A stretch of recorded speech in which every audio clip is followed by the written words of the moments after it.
I've already had someone ask me, I'd like to get my bronze but without the tin in it. There is no such thing. It doesn't happen. And so, unlike other standards now in the red metals industry where we have to be under a threshold, you have to report it if it's added for the functionality.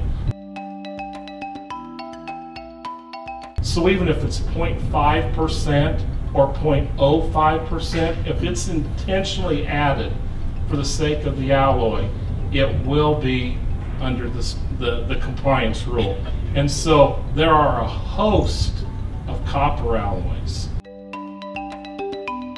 For many of these companies that we work with, their supply chains are so broad and deep that it can seem very daunting at the beginning, and particularly when we talk about defining key issues such as necessary to the functionality of your product. What does that mean? Are we talking buttons and zippers, or are we talking something a little more substantial? Or, you know, and again, depending on the sector, the issue is different.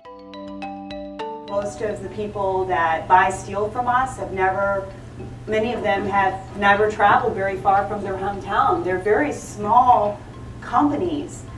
They don't have international experience, and they don't give a crap about what's going on in the Democratic Republic of Congo, quite frankly. And all they see this as is government intrusion into their businesses and just another regulation and another way to kind of have to shut down what they do. And they don't have corporate compliance officers at a lot of these companies. I was just at an MSCI event, it's a Metal Service Centers Institute event, a few weeks ago.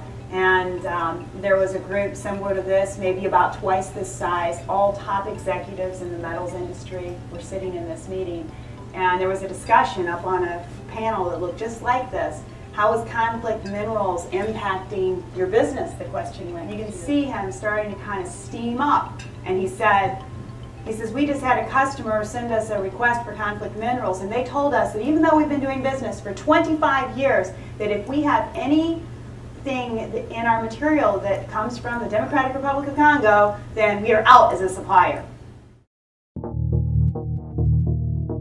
The biggest challenge for our firm, I think, is just in the scope of the supply base that we're looking at. When we talk about the large major suppliers, those represent a small percentage of the total count of suppliers we're going to have to go out to. And those suppliers range from several $1 million a year in spend all the way down to $1,000 or a few $100 in spend. So that range is probably our single biggest challenge. You've already gone ahead and thrown China out there, and I'll just kind of take that on. So it's the white elephant in the room. I don't have a conversation with a company who does not express a concern about the information that they get from their Chinese suppliers.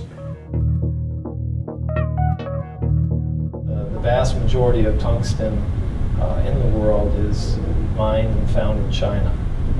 We have about 70% of the world's reserves. The problem with conflict minerals is, there's always going to be an outlet for it to China. And they can use it internally, yet they also have their own supply. So it's going to be very difficult to differentiate those raw material streams. They'll tell you what you want to hear type of thing in China, but whether it's 100% accurate, that's another matter. The prevailing view seems to be that it's more likely than not that the statute will be upheld, even if the statute gets struck down in whole or in part. The SEC is going to repropose a conflict minerals rule, so this isn't going to go away. What does this all mean for your compliance programs? Well, I mean, I think the fact that the case has been moved to the district court, certainly if you've been kind of sitting back, waiting for the case to resolve itself before you really start your compliance in earnest, this isn't going to be helpful to you.